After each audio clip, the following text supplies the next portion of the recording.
Patuloy ang pagkalampag ng mga jeepney drivers sa pamahalaan na umaksyon sa gitna ng mataas pa rin na presyo ng langis. Sa kanilang tigil pasada, panawagan nila ang pagsuspinde sa excise tax sa diesel, gayon din ang pagbasura sa oil deregulation law. Ang mga pinakuling detalye babalita live ni Giselle Ricafort. Giselle. Well, hindi man o matindi man yung init ng panahon ngayon, hindi ito nahadlangan ng kilos protesta ng grupong Piston at Maniguela sa tabang ng tigil pasada nila sa Pasay City at Parañaque City. Sa rutang Baclaran, Mabini at Harrison, halos 100 mga jeepney driver pinagtigil pasada at nagsagawa ng noise barrage doon sa bahagi ng Service Road Rojas Boulevard. Ang panawagan nila alisin ng excise tax sa diesel, i-roll back sa 55 piso ang kada litro ng crudo, ibasura ang oil deregulation law at 10 pisong taas pamasahe kasabay ng 1,200 piso na family living wage. Ang tanong ni Wilfredo Cano, ang Vice President ng Piston Pasay City, ilang super o rider pa ang kailangan mamatay sa pila ng ayuda bago sila pakinggan ng pamahalaan.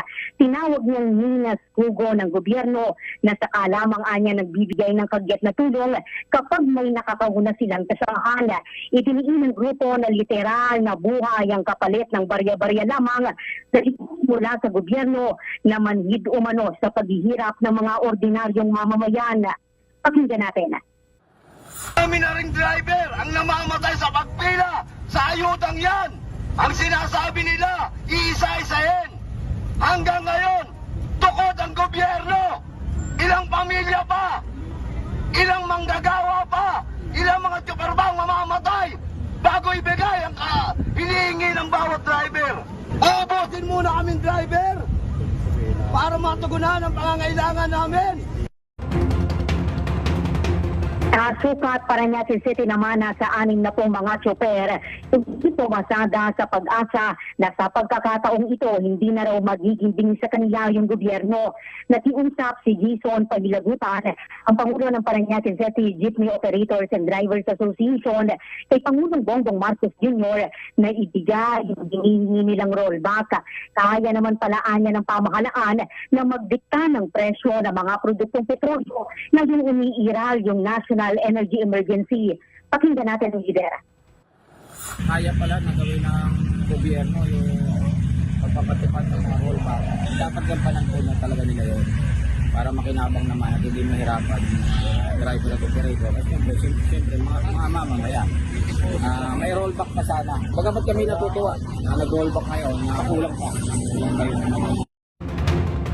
Pero kahit ramdam ng grupo yung latay ng krisis sa langis sa pandaigdigan, na mahagi pa rin sila ng pagkain sa mga kapwa nila tsuper sa ilalim yan ng programang kusina ng bayan ng Piston.